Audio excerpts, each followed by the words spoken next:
Senator Kennedy. Thank you, Mr. Chairman, and thanks to all of our witnesses here today. Ms. Robinson, I want to follow up by trying to understand your answer to one of Senator Cruz's questions. And this is really a question, not a suggestion. Do I understand your position to be that there are two sexes, but there can be more than two genders? I wouldn't even say two, and we've got Dr. Lopez here as well, but there's also the definition of intersex. I think that often in these conversations we're conflating sex and gender, and I do want to affirm here that trans women are women. That is their gender. Okay, but I'm trying to understand. Do you make a distinction between sex and gender? Yes, sir. Okay, explain that. Do you think there are more than two sexes? I believe that there's a definition for intersex as well that I want to acknowledge. But sex is assigned at birth. I'm just trying to understand. I'm thoroughly confused. So you're born, I'm talking about biology, male, female, and what else? I believe that intersex is also acknowledged. But again, I'm not a doctor here. What I can say what does intersex mean? Is that there's a difference between sex and gender. And I think in these conversations, we're conflating the two. Well, but I want to start with sex. Okay, there's male, there's female. When a baby's born, before the baby has had time to even have a sense of self, there's male, female, and intersex.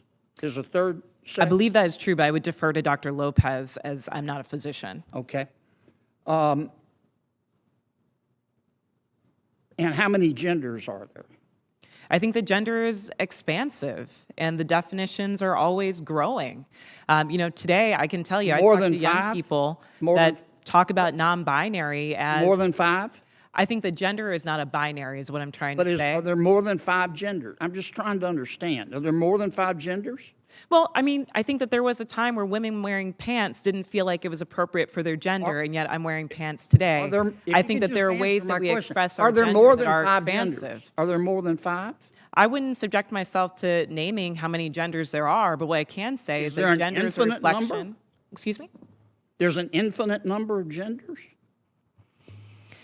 I think depending on your culture, there are a lot of different genders that exist. And I can also say that it's a term that's evolving. If you look at young people today, they really don't lean into the binary of only woman and man. So I think that it's incumbent upon us not to legislate on this, but create space for them to explore what their identities are, what their gender identities are. Let's get back to athletics. I think I understand what you're saying. There are three sexes, male, female, and intersex. I believe that to be true, but again, I'm not a physician. And there are an infinite number of genders because gender is a mental state.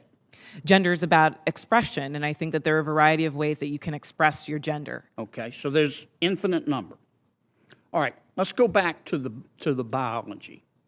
Male, female, boy, girl, okay? Biologically, do males have an advantage over females biologically in sports? Again, I'm not a physician, and I can't speak to that. What's your real-world experience? It depends. There are some people who are born male that I'm faster than if I were to sprint against them, and some that I'm not. Some males that are taller than some women, and some that are shorter. You don't believe that a biological male has a physical advantage in sports over a biological female? Not as a definitive statement. Give me an example. Well, no, I don't think. How many female members of the NBA do you see? Well, I can say that, there's been this news article about men that think that they could beat Serena Williams in tennis, right? That they think that they could actually score a point on her. And it's just not the case. She is stronger than that. What's your experience, Ben? Male, female? Both Serena and Venus lost to the 203rd ranked male tennis player, which they're phenoms for women. My experience, my husband, he swam at University of Kentucky as well. In terms of accolades and in terms of national ranking, I was a much better swimmer than him. He could kick my butt any day of the week without trying. Okay. I just think, Ms. Robinson, I'm trying to understand where you're coming from. I think you lose a lot of credibility when you don't concede that a biological male has physical advantages over a biological female. I mean, I just think that's a proven fact, and you really hurt your credibility. I understand you want the world to be a better place. I do too, and I don't think people ought to be discriminated against because of an immutable characteristic. I don't. And I think that I think everybody ought to be free to be themselves. And what you do in your bedroom or what I do in my bedroom with a consenting adult is nobody's business. But if what I do in my bedroom with a consenting adult, if I decide I want to tell somebody's child about it, then other people have rights too. And I think parents have rights. And I think biological females have rights to be able to compete fairly in sports. So I really think you hurt your credibility when you refuse to acknowledge that biological males have an advantage over biological females. It kind of makes me wonder about all your testimony. Thank you, Senator Mr. Chairman. Kennedy. I'm sorry, go ahead.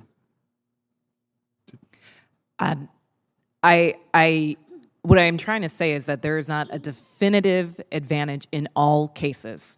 Sir, I don't know if you believe that you could beat Serena Williams in tennis, but I probably think that that's not the case.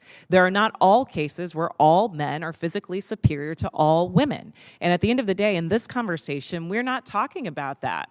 We're talking about trans women who are, in fact, women, who deserve to play in a gender that matches their sports, who deserve all the benefits that Ms. Gaines is talking about.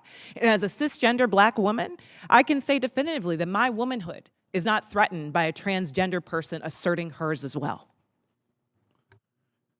Senator Hirono.